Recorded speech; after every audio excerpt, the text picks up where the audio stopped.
13 miracle weight loss diets, lost weight, regained it every time, and I tell them the diets are what's failing, it's not you. You gotta quit your job.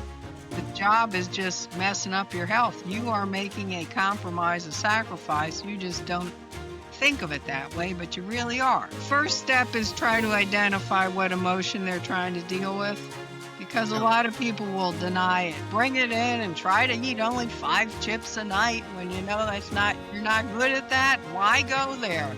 You're going to Right. exhaust your willpower and you're going to lose.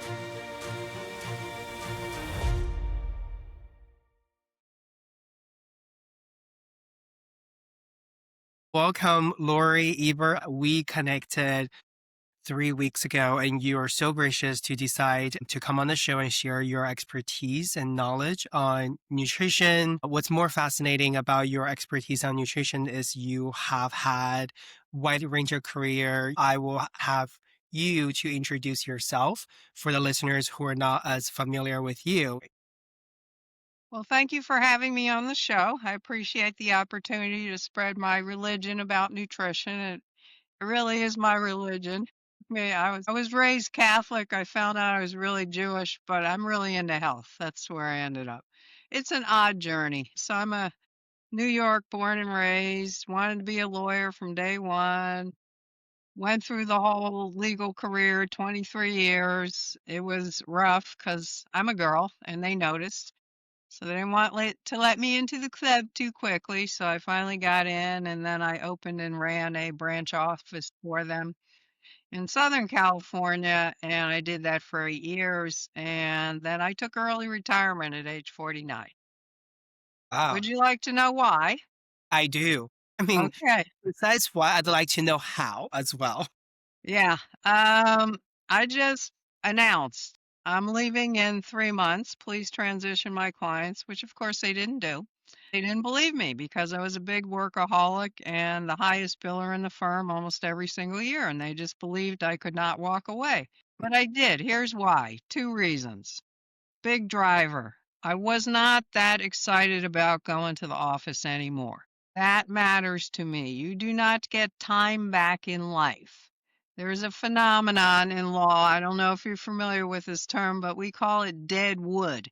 These are the old partners who have the big offices and continue to earn a large salary. And you know what they do? They read the newspaper. I'm not gonna do that. I need to do something I'm excited about. I didn't want to turn into dead wood and feel like I'm a drag. And it had been very exciting. It was a really fun career. Oh, you're arguing about a lot of money. You feel important. You got big clients. You're flying all over the place. If you feel like a big hotshot. Although I never got that impressed with myself. I think being a lawyer, pretty much anyone can get through law school with half a brain, and it's a lingo-driven field. You just know the lingo, you're good. You're good to go. I don't think it was that hard. But anyway, so big driver, not excited to go to work anymore, not the way I want to spend my time. Second big driver, I married husband number two, who's still husband number two, and that's the end of this train. 22 years, I think that's enough for two. And I realized, unlike husband number one, who was like a nice roommate who I worked out with, but really didn't do anything else with, you have to invest time in relationships. Really? I had no idea. This is a time commitment. And what was happening was I was trying to continue to practice law after we got married. And I would come home and my husband would say, I am not your secretary, in response to something I said to him. So it finally dawned on me that Lorie can't go into timeout, loving wife role. Would you please make a switch? Alleviate the stress of the job. I carried it with me even when I wasn't in the office. And I just thought, what matters more to me? Having a loving relationship, one in life, or continuing to practice law where I felt like I proved everything to myself. And that's what I finally figured out was all about that I wanted to do. And I felt like I'm still young enough. I want to do something else that doesn't have the same stress level associated with it. So that's what I did. I went in and announced, nobody believed it. Foot out the door, never looked back. I have no desire to go back to that career. It was wonderful, time and a place. So then I spent, you'll love this, I'm so quick, 10 years finding my passion. Only took 10, pretty quick, Mhm. huh? I mean, that's quicker than a lot of people, to be honest. You're still on your journey, and it's been like several decades. Yeah, so first thing I did is I started with elder care. I'm looking all over what's something there's going to be a demand for that's of interest to me. I had a personal reason having to do with my dad.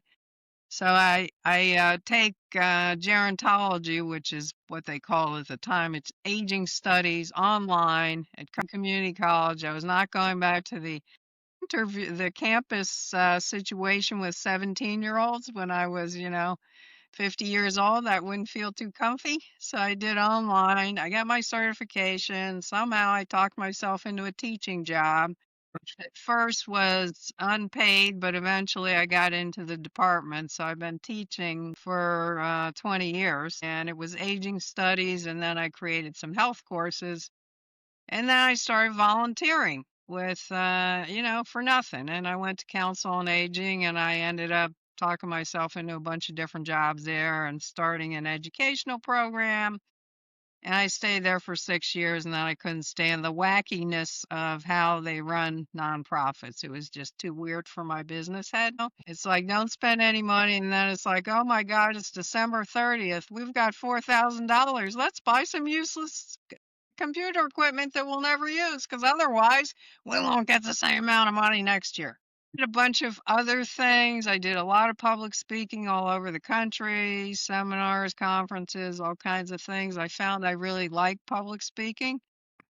And what else did I do? I did a lot of writing at the time. It was not that hard to get a writing job online, so I was working with a healthy nutrition website for a long time, and they would assign a food or a beverage or a spice to me. I write about it, which was really cool.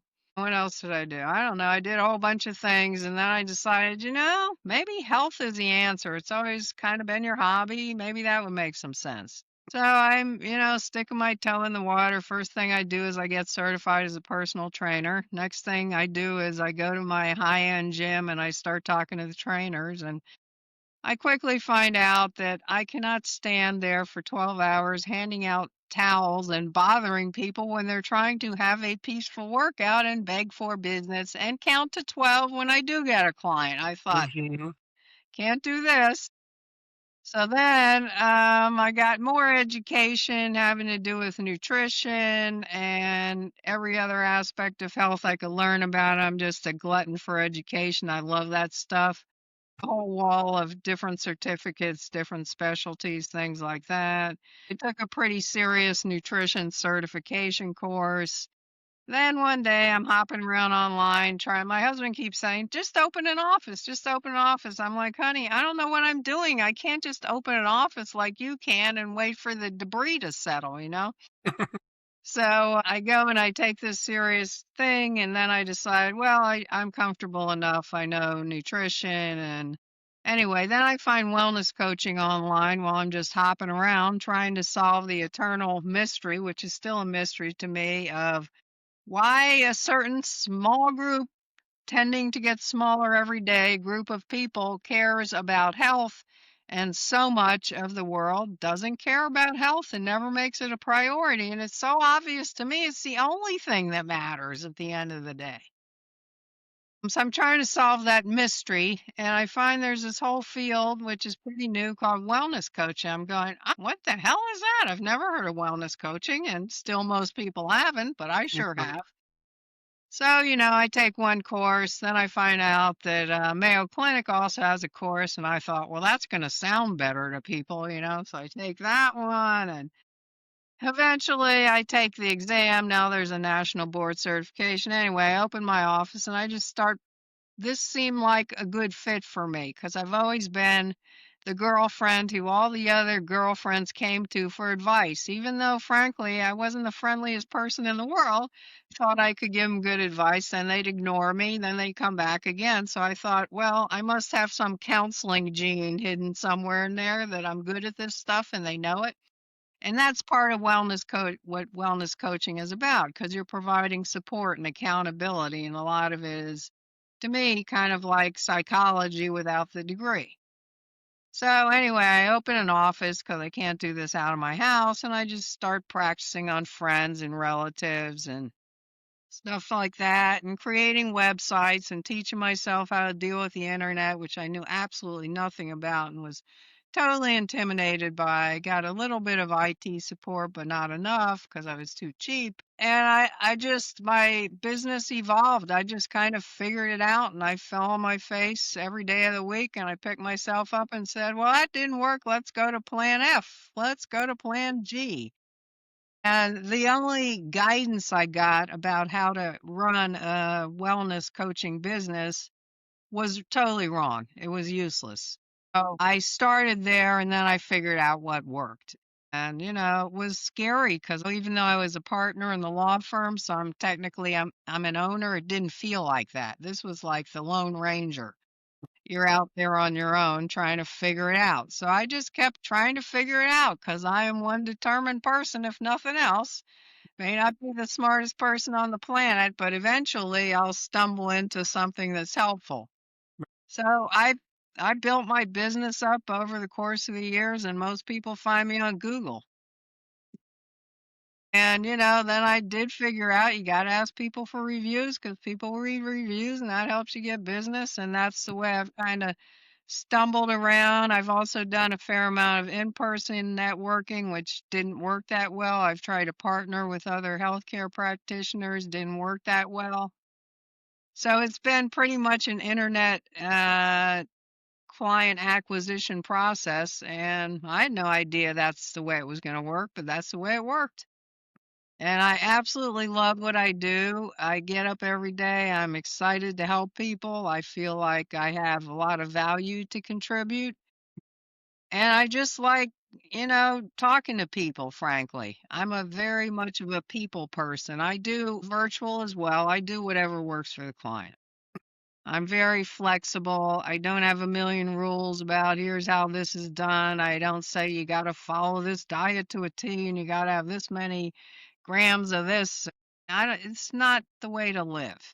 My approach is more like it's easy, people. You eat real food, you eat reasonable portions, you move your body, you're good, you got your health. People overcomplicate it way too much.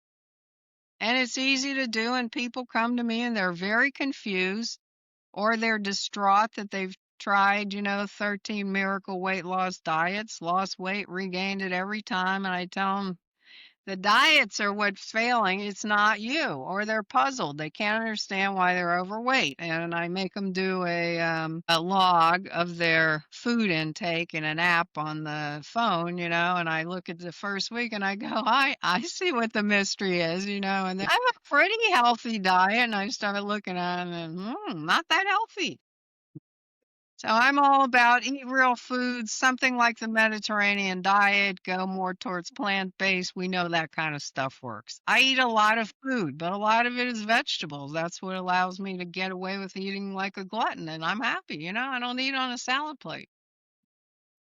What I am seeing is a parallel between the way how you pursued your happiness in career that's in parallel with how you educate and help people to live a healthy life, which is find a plan that it's you rather listen to what other people say because usually there's just so much marketing out there. There's so many opinions and it's just very confusing. And that's why we will use some of our time today to debunk some of the things I'm very confused about.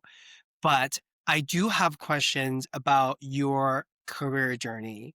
I wanted to ask you, and for all the people who are still trying to figure it out, what is the right industry or career path for them?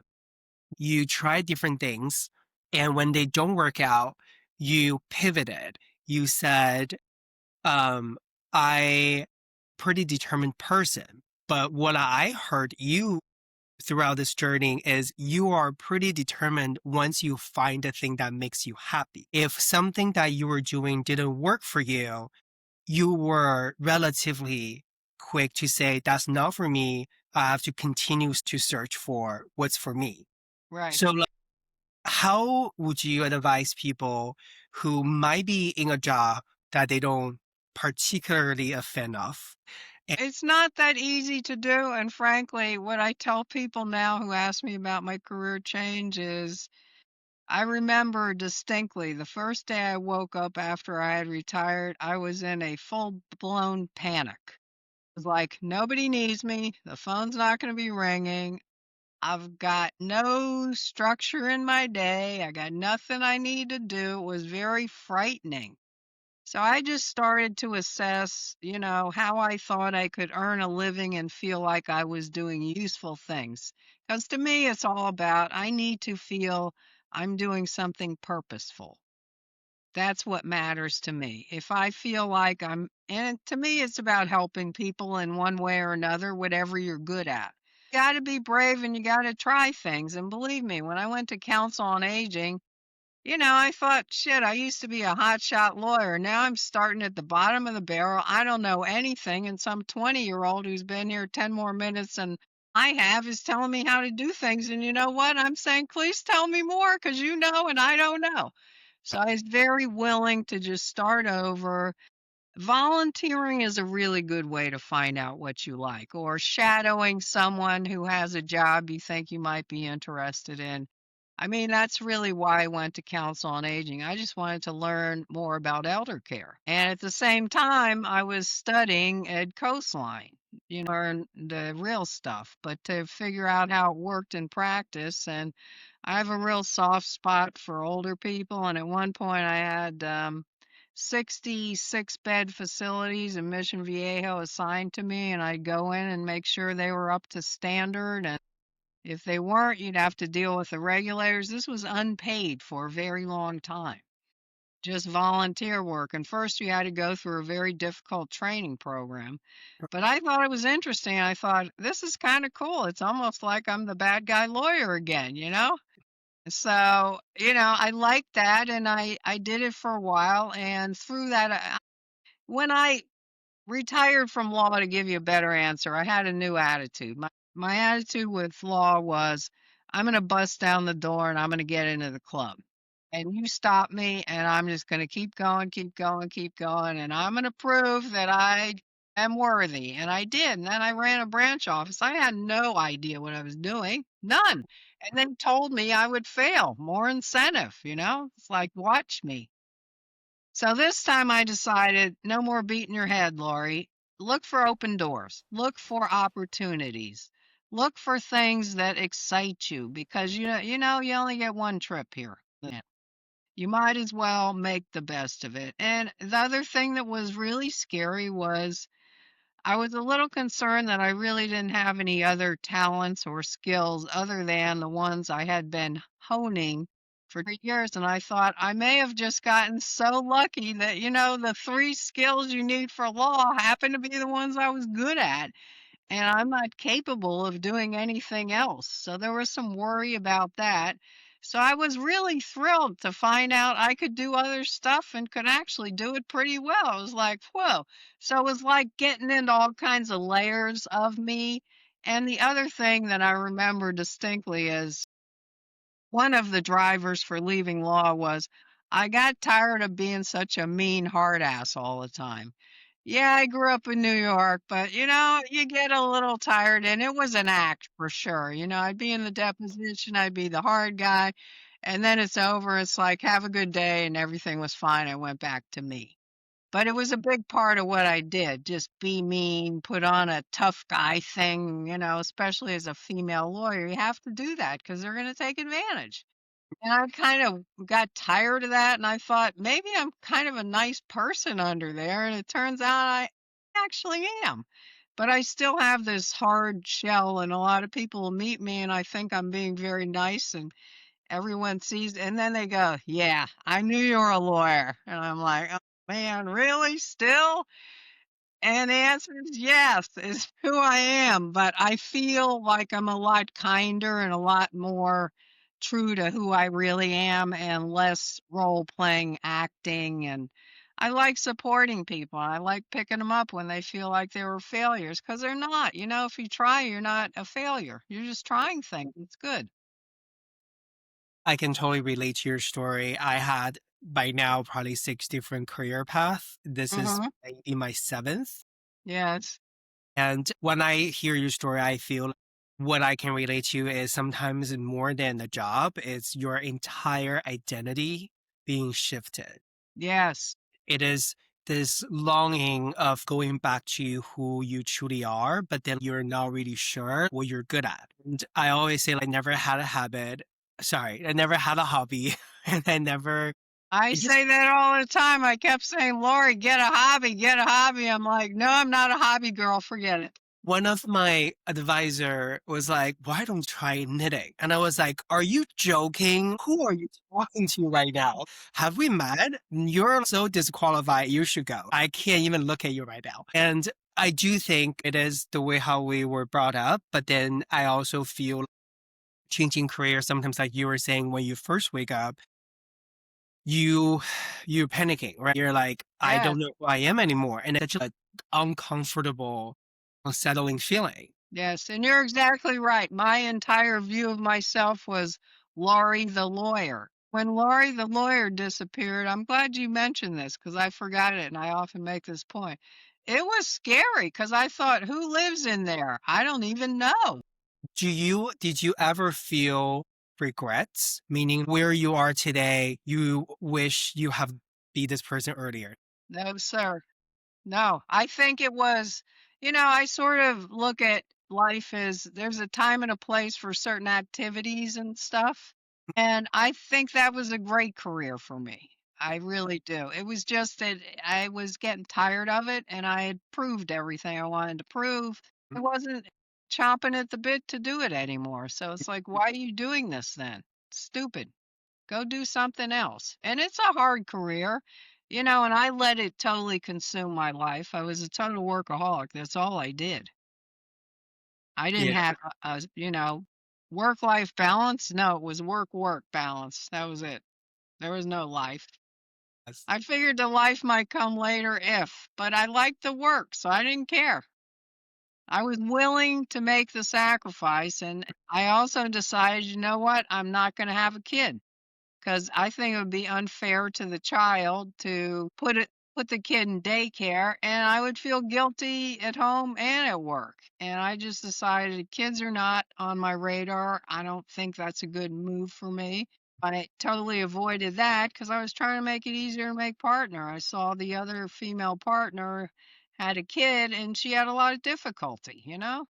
I just thought, I don't want that responsibility. There are plenty of people willing to have kids. I don't need to join the fray. So that was more I wanna work, and I wanna totally focus on it. Was I too focused on it? Yeah, I'm sure I was, but I wasn't miserable, I was very happy doing that. And so sometimes I think life balance can come in different phases of your life. Here's a work phase. Here's a Mhm. more balanced phase. Here's a phase where, my husband is the biggest deal, and, yeah, I have things to do, but I care about him more than anything. So I think you can look at a whole life and figure it out. But I think trying to be a lawyer and have work-life balance pretty darn hard. Pretty darn hard. I love when you talk about phases. All those things contribute, good and bad. It's a journey. A lot of bad stuff happens, and then you decide how to deal with it or whether you want to let it ruin your life. Right. So do you instill the same principle, the same ideology when you coach your client when it comes down to health?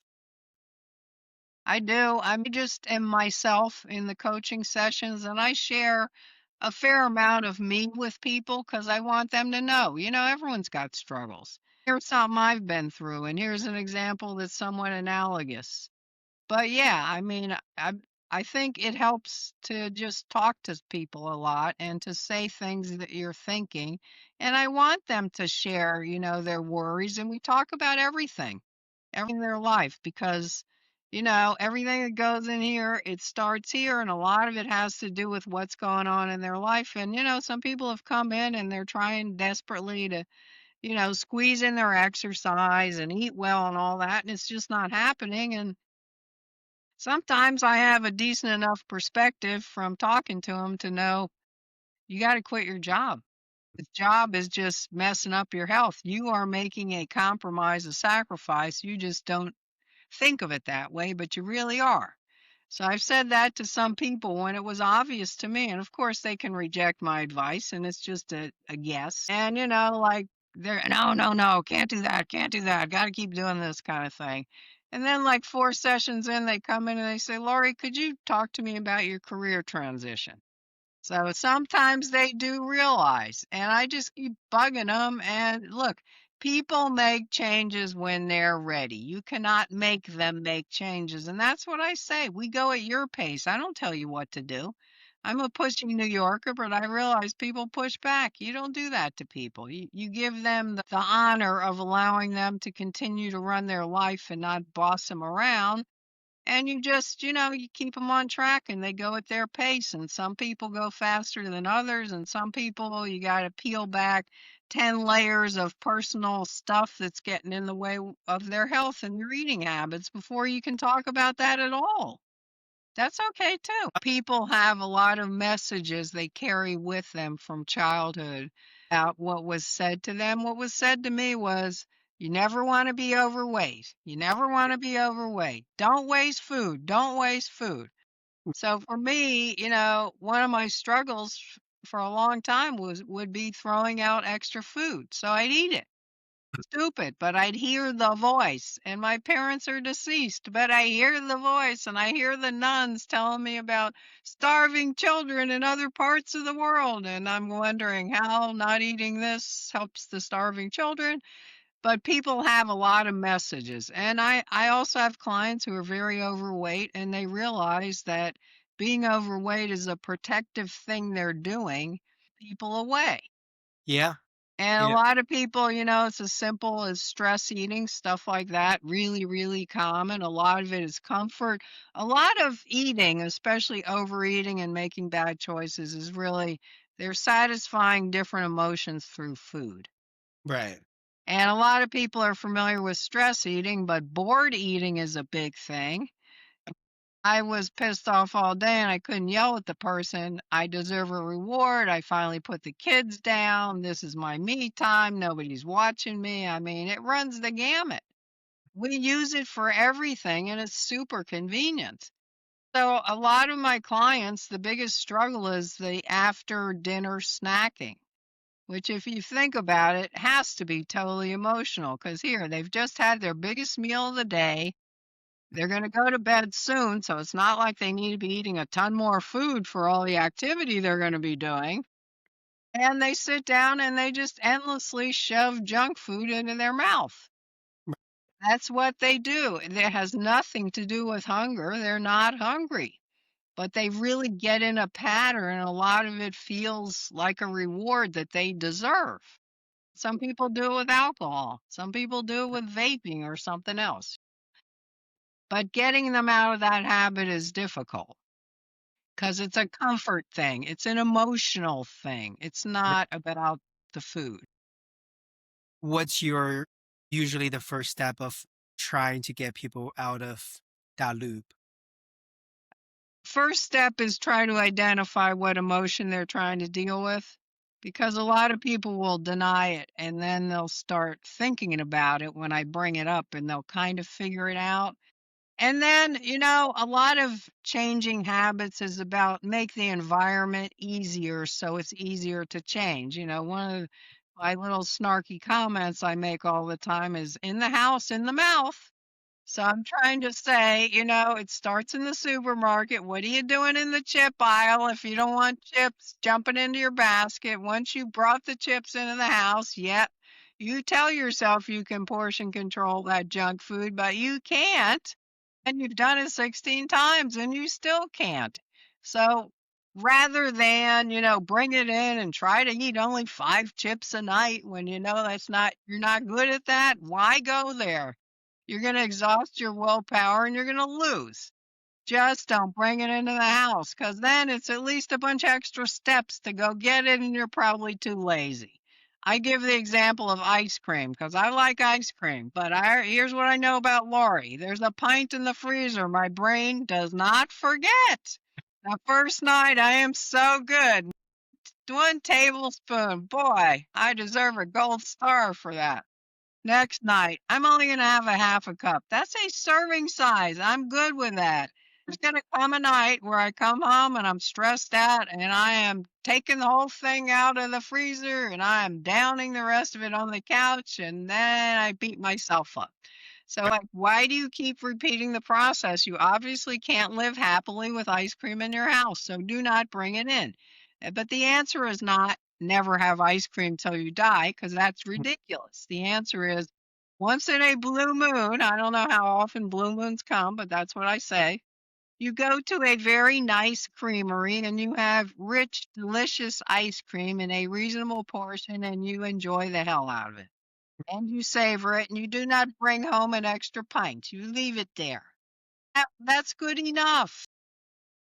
A lot of it is about think about what you're doing. Is there another way to do it?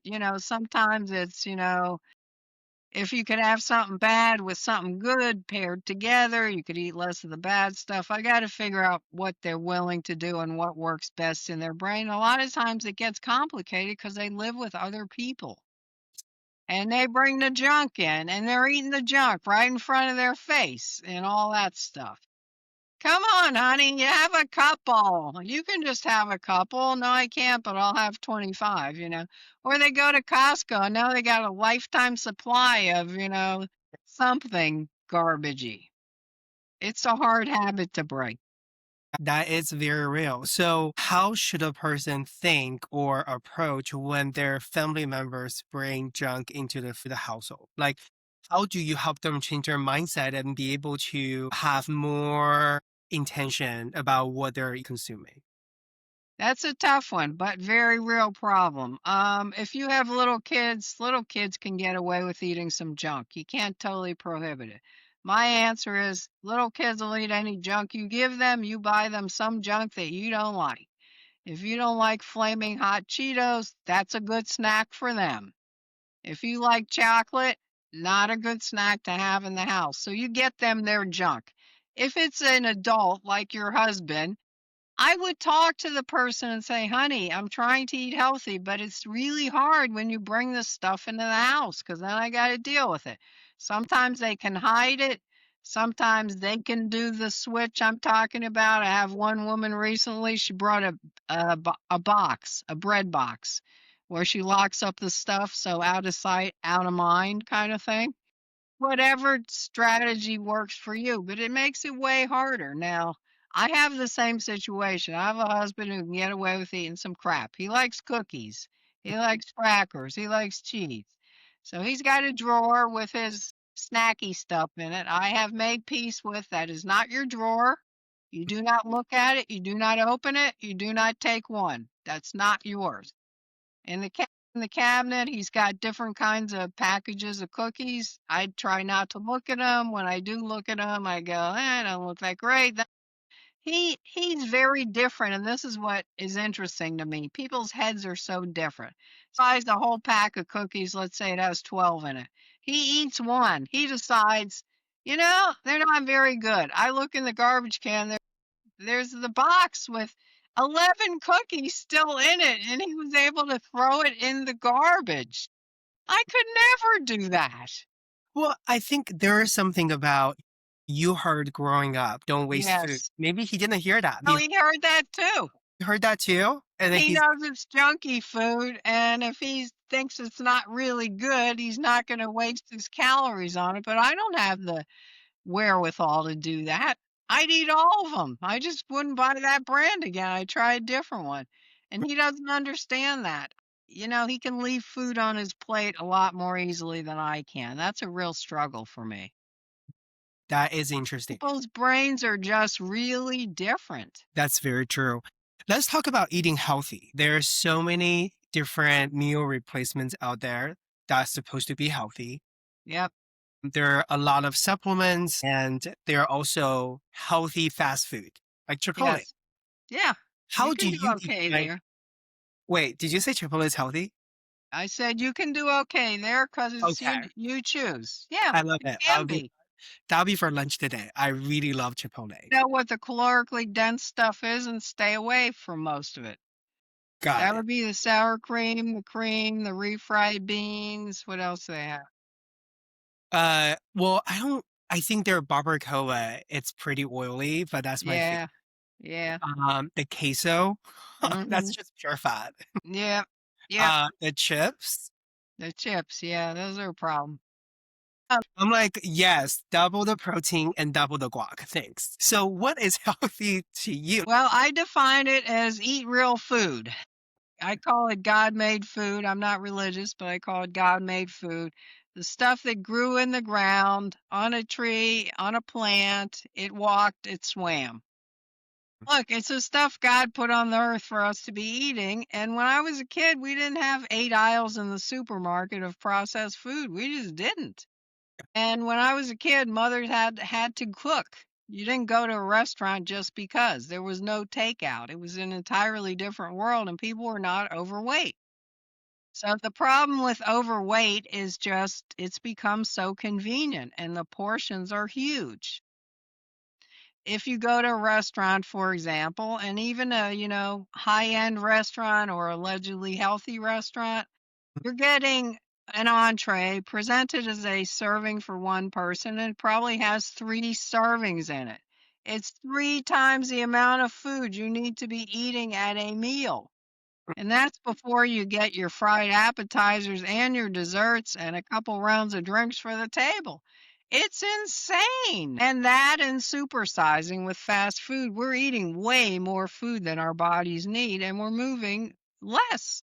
And that's the reason. It's not that people's willpower has changed or something wrong with our genetics or, somebody really messed up the soil or any of that. I'm sorry. It's you're eating way too much food. You're not choosing healthy foods that you chew. You're not moving your body at all. You got to move. Body's default motion is moving, not sitting. So we set the world up for sitting, and people are not burning any calories doing anything. They're totally inactive. In terms of portion, I have heard somebody, from Europe share that when this person come to the US, he felt like he's eating 3 meals in one. Yes. That's insane. I feel I'm the person always with like at least 2 plates.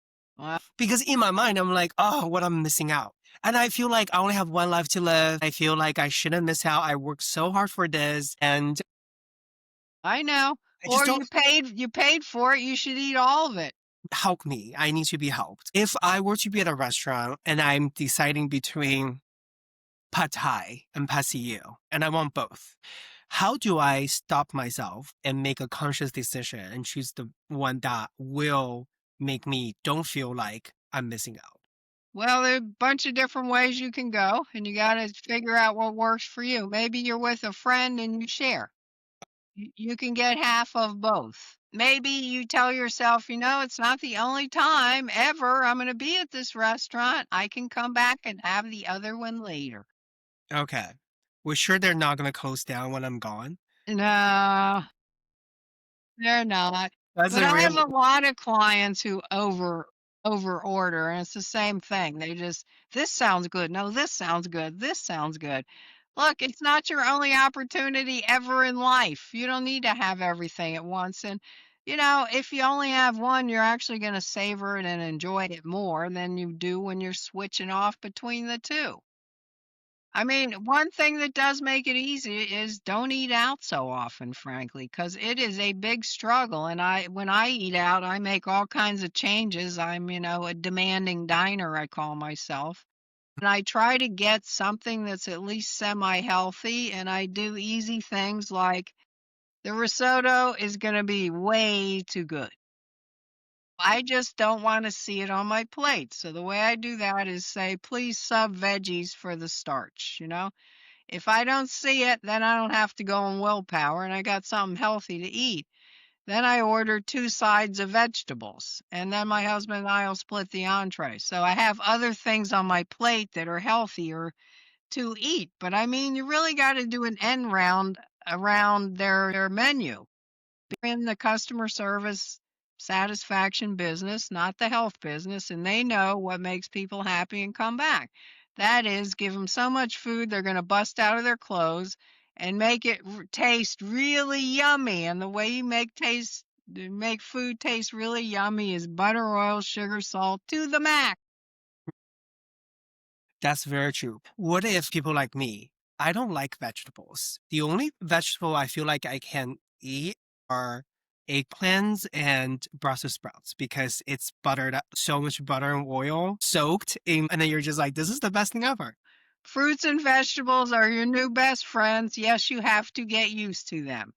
There are ways to make them taste good, healthy. My favorite is I roast everything in the oven because when you roast it, it caramelizes the sugars in the vegetables and they have a lot more flavor. But what you don't want to do is put them in a bowl and mix a whole ton of olive oil with them because olive oil is very healthy, but it has 130 calories in a tablespoon, which is a lot. So what I do is I buy them pre-chopped because I'm lazy and I don't want to end up in urgent care because I didn't do a good job with my chopping. I use a whole cookie sheet full of them and I spray them with a PAM, some kind of spray oil. So I minimize the oil and then I load on the spices. And if they still taste like nothing, I got salsa to go to. But I make them taste like something, and that's your best way to continue to eat a lot of food because you ate something that's very low calorie. And USDA says a healthy food plate should be half vegetables, half. And see, restaurants don't do that. And the reason is that doesn't make people happy. They don't eat it. So why are you giving me all these vegetables? I'm sending them back to the kitchen uneaten. So if you're lucky, you get 3 green beans. And that's a place trying to be health conscious. But that's not what people are used to eating, but they need to be your best friends. They really do. You get a ton of vitamins, nutrients, fiber, everything good. But we're a very carby society these days. A lot of people live on carbs and protein, carbs and protein. You got to eat your vegetables. What we know from nutrition research, which is terrible, by the way, for just because it's really hard to control everything about nutrition and effects. But what we do know is the more plant-based, the healthier the diet is. I definitely feel like I eat carbs all day. That's Yeah. literally what I do. If I don't eat rice, I feel like I can't live. I have so many other questions for you, but to close out the conversation, can I just drink green juice and eat some fiber pills? Oh, no. What am I missing? You're missing fiber and you're probably consuming a lot of sugar and getting a sugar rush crash. Here's the deal. We don't need the stupid bullet machine. Our body is a wonderful bullet and it's free. In other words, your body is a wonderful juicer. You're supposed to let it do its work. You need to chew food. That way, all the nutrients release a lot slower. Plus, you get a lot of good fiber to keep your system moving and keep cancer and heart disease and everything else at bay. You need to chew the greens. I'm sorry, green juice doesn't work. And usually, the way it's at all palatable is they put a whole bunch of apples in it because now it's sweet. Here's the problem. If you eat an apple, your body's going to release the fructose very slowly. You're not going to get a sugar rush crash because it's got to go through all the fiber and get to it. If it's in the form of a juice, it's like a candy bar to your body. Sugar rush crash. Not healthy at all. You need to chew, and that resonates more with most people like they ate. They know they ate. And one of the reasons that research has shown, and I find this very interesting because I'm a weird nerd about it, that it's so easy to overeat fast foods, chain restaurants and stuff. It's the fact that the stuff is all soft. You barely have to chew. Whereas real food, there's a lot more chewing involved.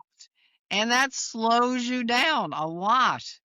And it's really easy to eat a ton of soft food and not even realize how many calories you consumed. because you're not really chewing. It doesn't Right. resonate the same. It's not, they don't, you don't work for it, it's just easy. Now you talk about it.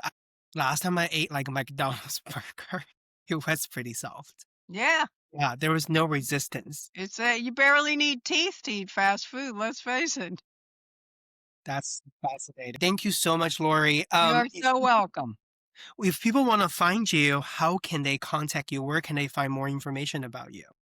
That's a lovely question. Thank you for that. I have a website, lorieeberwellnesscoaching.com. You can always text or call me, 714-357-9946. By the way, I'm in Orange County, California, but I do virtual consultations as well, so it doesn't really matter where you are, although I like to meet people. I like to get them in my office. Absolutely. Well, thank you, Lorie. Thank you so much for being here with me today on the Zhen podcast. If this episode resonated with you, make sure you're subscribed and leave a comment with your biggest takeaway. That's how we grow this community and get these conversations in front of more people who need them. And if somebody came to mind while you're listening, please do make sure to send this episode to them. You can also find me on TikTok, Instagram, YouTube, Apple Podcasts, and Spotify. All linked below. Until next time, stay sharp, stay intentional, and be good.